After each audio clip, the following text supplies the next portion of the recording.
Hey guys, it's Morgan. You can see I am dressed and ready to run out the door because it's like 18 degrees here in Canada and it's a beautiful spring day. I need to get outside. Spring is always kind of iffy for me because the weather is like back and forth all the time. And so I get really bad migraines because of that. So this is like, you know, a beautiful day. I don't actually have a migraine today. I've been stuck inside for way too long. I'm gonna get out and enjoy it. But I needed to make this video first because there is a show on Netflix starting up very soon called Bonding, and it's interesting. So if you guys don't know what I'm talking about, go to the Netflix site and check out the trailer. I don't know how to like download it and then put it like, you know, a screen in a screen kind of thing where we can watch it together. I don't know how to do that. I'm really not strong on the editing skills, in case you haven't noticed. But anyways, we're gonna talk about this trailer because I had some feelings when I saw it. The show starts in a couple of days, and if you guys want me to film like a reaction of watching it, you know, with Sage or something like that, then just let me know. And we can do either like we can all watch it together live, or we can, you know, do just live reaction video or something along those lines. But I think that it's a show that we're going to want to talk about. Now, the premise here is that a young woman decides to become a professional dominatrix because she needs to, it seems like she needs to put herself through school, something along those lines. And then she ropes her best friend, who's a gay guy, into helping her with her professional domination stuff. So, of course, this is right up my alley, and I felt the need to talk about it. Now, this isn't the first time that I've seen people try to sort of capitalize on the, like, I was a professional BDSM worker kind of thing. I think I've told you guys about a book that I read where someone claimed to have been a pro-submissive, and I was reading it, and I'm like, are you fucking kidding me? Because they clearly didn't know anything about the world of BDSM or professional BDSM or any of it, or at least not in my experience. And this show seems like it might be going down the same path. Now, I can't say for sure because I watched like a, you know, 90-second trailer, but already I'm just kind of really not impressed. But I'm not sure if that's because of sort of the embellishments that Hollywood does, or, you know, in this case Netflix or whatever, you know, where they try to make things a little more sensationalistic or what have you, or whether it's because the person who wrote this, and they claim that it's, you know, based on personal experience, is kind of, you know, telling tales from school or whatever, you know, making it up. I don't know. So I've got some thoughts here, and I'm just going to grab my notes because I have it all written down. So let me see. So anyways, just about the show, it says that it's based on writer Doyle's real life experiences. They are the creator. But again, I'm not sure if it's Netflix that has done some embellishments, you know, to make it more glamorous, or whether this person has embellished their own story, or whether the story itself is just totally made up. We'll have to see what the show is before we actually make some kind of judgment on that. Now, before I knew that, I wrote down, you know, WTF, why do people who don't know anything about professional BDSM or BDSM in general decide to make TV shows, movies, books, all of that about it? So apparently I was incorrect in that assumption, but if you watch the trailer, I think you might understand why I thought that. So my complaints here and my criticisms are, some of them are like super nitpicky, and I absolutely admit that. And I think that they're valid, but they are really, really nitpicky. But then there is one major concern that I have, and I'm going to share that at the end of my little list of stuff.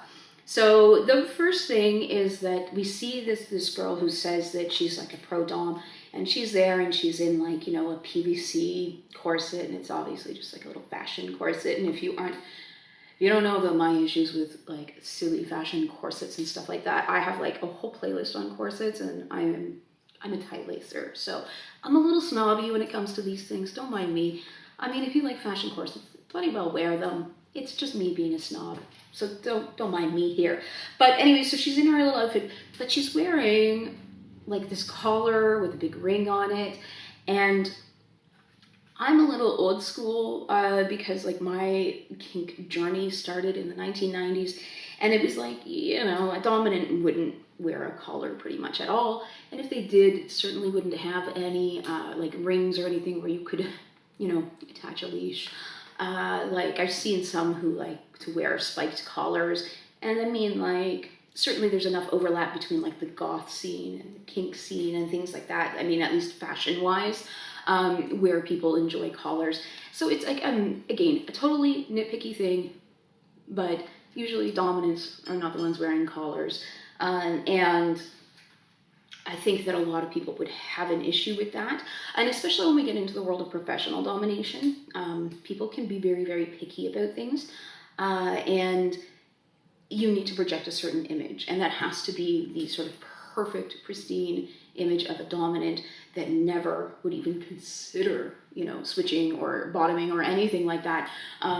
So I do know a lot of people in that world who are switches or who are submissive, and then professionally they dominate, and they keep that very hush-hush because clients will not respect them if they let on about that.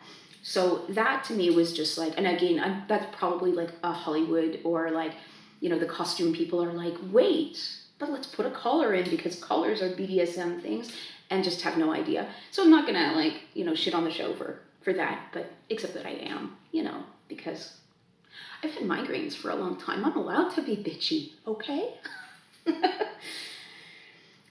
So then, again, she's kind of standing there, and there's like a St. Andrew's cross in the background, and then there's like these really, we'll go with like eBay kind of toys on the wall, and she's holding what looks to be a single tail whip that's from like a Halloween store.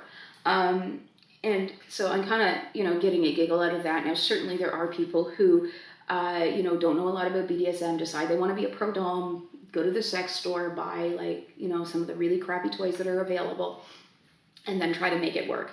That happens. I'm not going to say it doesn't, but you know, there's a drastic difference between like a good single tail whip and, you know, the Halloween quality thing that this girl's holding.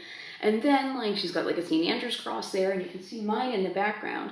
And I don't know if you can see all up the sides of mine, there's like rings, and at the very top there's more rings and places to attach people. Hers is just like an X made out of wood, and there's like no tie points or anything. And I mean, sure, you can like tie around the actual wood of the cross, but it slides around and it's easy for people to get out of. Trust me, I've tried. So yeah, that's like another, it's a completely non-functional St. Andrew's cross. It seems like abnormally huge. I mean, mine is quite tall here.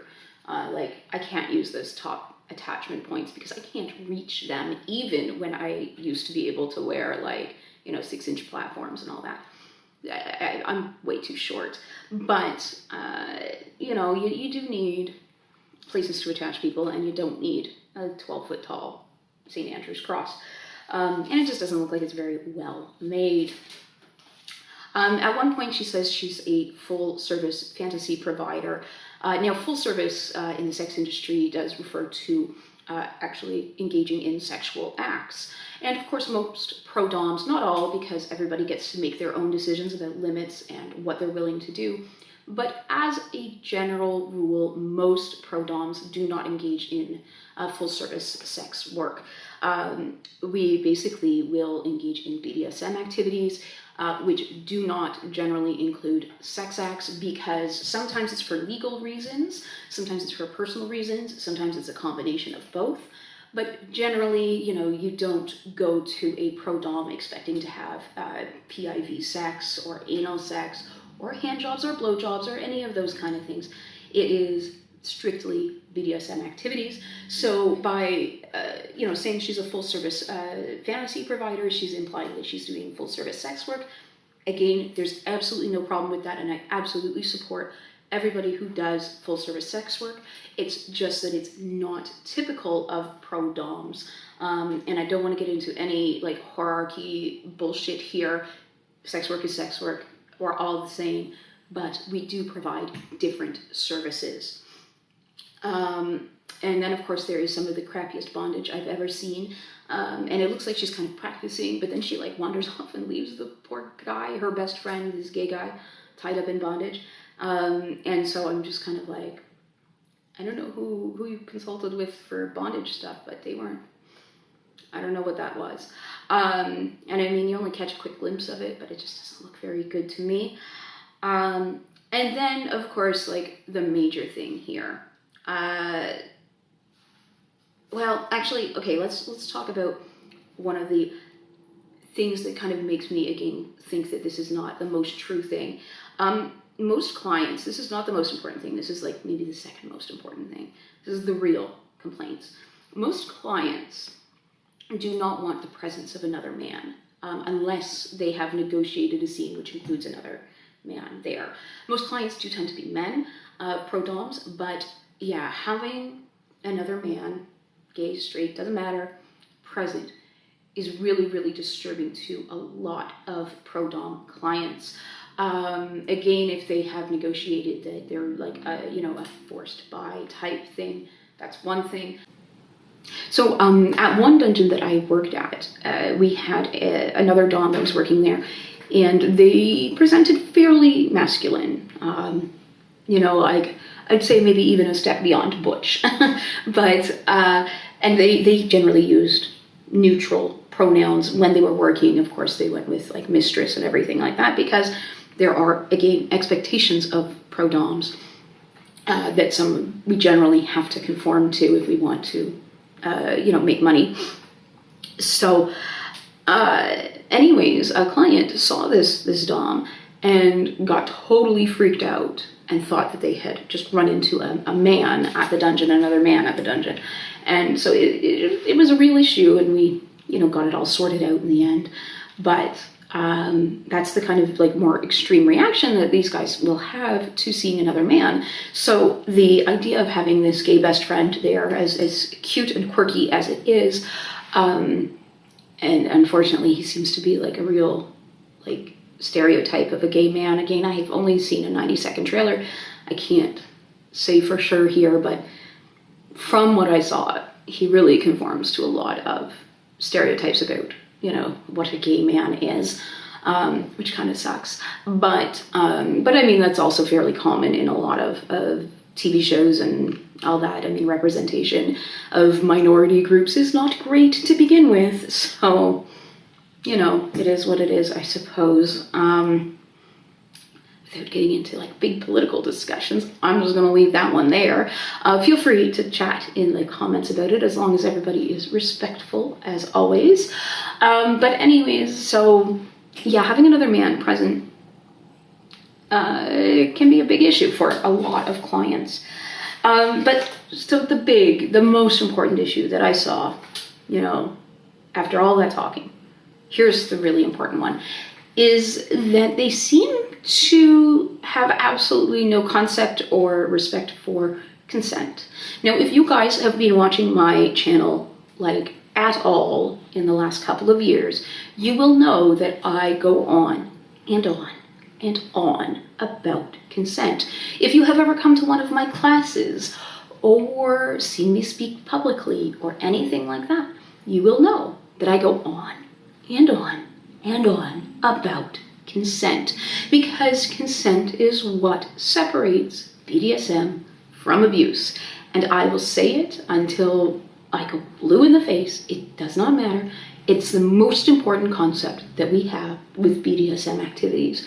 They must be consensual. And we probably take it to a much further extreme than a lot of other communities do. So when we're talking about consent, I know that as a general rule, people in the BDSM community we really do, are very critical of, I don't want to say we look down on, but we're very critical of people who are cheating on their significant other, because that significant other didn't have the chance to consent to an open relationship. You're forcing that on them. We will take it to some, rather kind of, I don't want to say extreme, but, I think important lengths. And we really have that serious emphasis on consent. A lot of us, will not consume alcohol or recreational drugs with BDSM for safety reasons, but also for reasons of consent, and everybody's line is going to be different. Personally, I like to err on the side of consent because I'd rather, ask too many questions or whatever, rather than violate somebody's trust and consent and then have to deal with the aftermath of that. And of course, the aftermath for them being much, much worse. So I don't want to ever violate somebody's consent. Now, I think that, we certainly are all at risk of it, but when you do it willy-nilly, when you sort of laugh about it as it's presented in this particular trailer, that is a real problem. In fact, at one point, the gay best friend turns to the dominatrix and says, why don't you ever tell me what's going on? Why don't you ever talk to me about what we're going to do? And she looks at him and she's like, oh, because if I told you, you wouldn't do it. And it's like, oh my God, that's so fucked up. Like, what? I was blown away. I seriously paused it and was for 10 minutes because it was just so shocking to me. If I told you, you wouldn't do it, you wouldn't agree to it. Now I may have not the exact wording, but that is the general idea of the exchange. And it's right there in the trailer and it's played for laughs. And so I'm really disgusted by that. I'm really horrified by it. And again, if you have been watching my channel at all, you know that I can rant about consent for a really, really long time. So I'm gonna try to keep this short and, yeah, right, it's already been 15 minutes. Not so short, but I'm not gonna go on and on and on about it too much longer. But yeah, I was just blown away. I was absolutely blown away that, oh, well, if I told you, you wouldn't agree to it. So I'm just gonna force you to do it anyway. It's just so fucked up to me, completely and utterly fucked up to me. And that's one of the big things that we talk about all the time in the BDSM community is consent and people who violate consent and all that kind of stuff. So yeah, man, it was, I'm just looking at my notes to make sure that I haven't missed anything. I also have here that it's manipulative AF to this gay best friend. And because of things like, oh, if I didn't tell you, you wouldn't agree to it and all that kind of stuff. So I'm blown away by the just cavalier attitude towards consent. So that is basically my review of the trailer. Now, if you want to see me rant and rave about the actual show, it is premiering in a couple of days. Please let me know in the comments or give this video a thumbs up if you want to see me talk about the actual show. And give me your ideas. What do you want to, how do you want those videos to go? Do you want to see me watch it and I'll turn on the camera and you guys can see what my reactions to things are, and I'll try to edit it so you see the best and or funniest parts, or listen to me rant, which is probably gonna be more likely? Or do you want me to watch it and then give you a kind of review afterwards? And just let me know how you think that should go, because I'm very open to suggestions, but I feel like I can't let this particular show go without some kind of comment, seeing as how I did spend a decade as a professional dominatrix. I will, with any luck, be going back to it. And, I've been doing BDSM for all of my adult life. So I have thoughts and opinions on this subject, just in case you didn't notice. But I'm gonna leave that as that. I did want to show you guys, let's see if I can lift this up. Sorry, it's difficult to balance on one leg here. But we have, I see you. It's kind of a freaky thing. Anyways, this is a fun little contraption that I was recently sent by a company, and it's a forced orgasm chair. Now, I just got it. We have been vigorously testing this out, and I need to do a little more testing on this particular contraption, and then I'm going to give you guys a review. I asked you on Instagram if this was a thing, a product that you wanted to see reviewed, and you guys overwhelmingly said yes. So if you aren't following me on Instagram, I'm Ms. Morgan Thorne on Instagram. Follow me there, because not only do you get awesome pictures of my dog, which is kind of like most of what I post, but I also will ask you guys questions about future videos, or, you know, do polls about, do you want to see me review this thing or whatever. Instagram is the social media that I am most active on. Everything else kind of gets ignored because I have very limited spoons. But if you want, come check me out on Instagram and find out all the fun things. But until then, I'm gonna keep testing the forced orgasm chair. Man, my job is hard. Anyways, guys, I will see you in the next video.